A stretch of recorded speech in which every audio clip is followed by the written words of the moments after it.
Well, thank you, George, and thank you, Gene.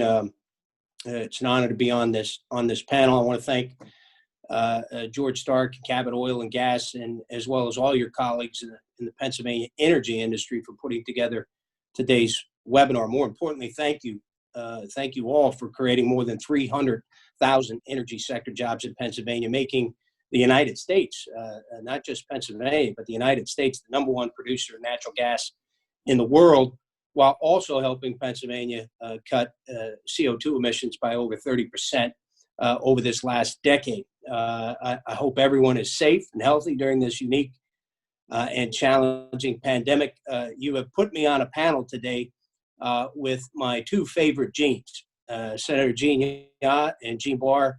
And if you threw me out and put in Gene Simmons of KISS, you would have hit the Gene trifecta today. But you're stuck with me. And honestly, I can tell you the two gentlemen that are on the panel with me have taught me more about the economic potential of responsible natural gas development than any other two people in Harrisburg. So it really is an honor to be on this call and have a different perspective than my colleague, Senator Yaw, in looking at the downstream, the power of downstream job creating in the natural gas development.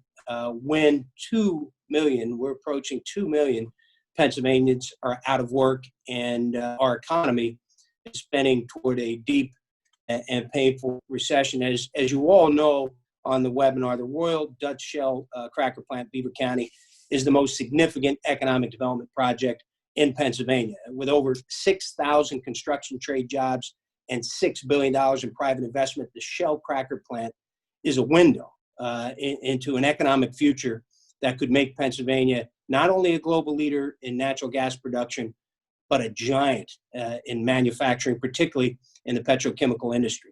There are critics who want to demonize the natural gas industry and the petrochemical industry, but I'll point those critics to an example during this pandemic of Braxton America plant down in Marcus Hook. The brave and talented workers at that petrochemical plant worked around the clock for a month straight to produce personal protection equipment to ensure frontline healthcare workers could do their jobs safely.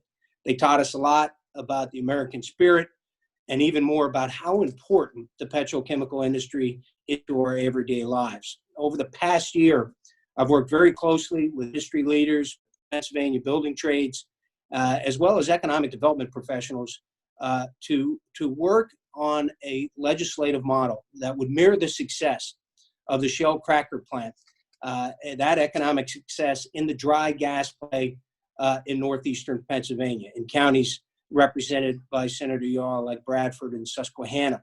We've introduced and passed House Bill 1100, a bill that would help expand the petrochemical industry here in Pennsylvania. The House Bill 1100, known as the Energy and Fertilizer Manufacturing Tax Credit. It would create a tax incentive to a company willing to invest upfront $450 million, create 800 new construction trade jobs, pay prevailing wages, and use Pennsylvania natural gas to produce a Pennsylvania manufactured project. As I mentioned, House Bill 1100 is modeled off of the Shell tax credit, and its unique design means no state funds. Let me say that again. No state funds are needed up front.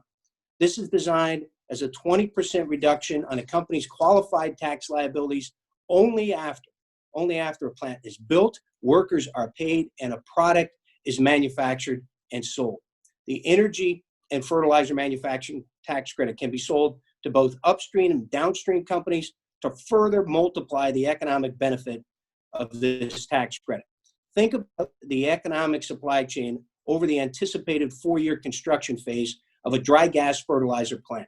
The wages and tax revenue over that time, according to the Pennsylvania Manufacturers Association, would exceed $800 million. That's nearly $1 billion in direct economic stimulus over a 4-year period of time before a single dime in tax credits would be applied to the company's back-end tax liabilities. With Pennsylvania's budget looking at a $4 billion shortfall, House Bill 1100 is perfectly timed to unleash the economic potential of the petrochemical industry in the dry gas play at no upfront cost to the state budget.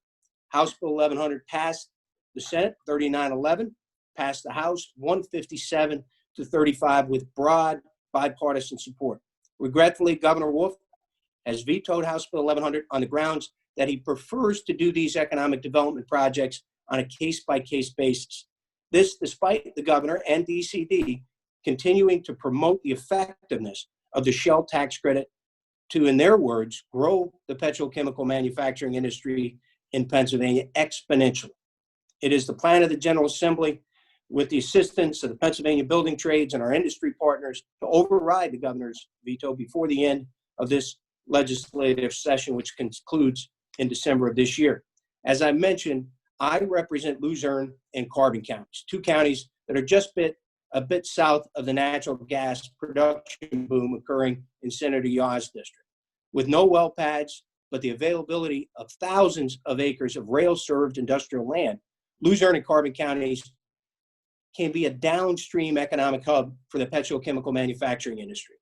Northeastern Pennsylvania's unemployment rate is always a point or two higher than the state average. Our wages are always lower than the state median wage, and we're always first into the recession and the last ones out. The natural gas industry and downstream manufacturing can be an absolute game changer for the economy of Northeastern Pennsylvania and the counties that I represent. But we have to set the stage with appropriately designed incentives, as we did with the Shell cracker plant, that will help us compete with Texas, Louisiana, Ohio, and West Virginia, who are all passing legislation, putting tax incentives on the table and making a play to lure petrochemical plants to their states. As one potential developer, Ellis Energy, that is looking at building a $500 million plant in Northeastern Pennsylvania, they put it very clearly. If House Bill 1100 is not on the table, that fertilizer plant will not be built in Pennsylvania, and those jobs will go to Ohio and West Virginia. It's that simple. We're either in the game or we're not. We either compete for the future of the petrochemical industry in Pennsylvania, or we turn our backs on the Pennsylvania unions work, turn our backs on the natural gas industry here in Pennsylvania that are looking for downstream opportunities to rebuild Pennsylvania's manufacturing sector, or we watch thousands of jobs and economic prosperity migrate to other states at a time when Pennsylvanians are desperate to rebuild our economy.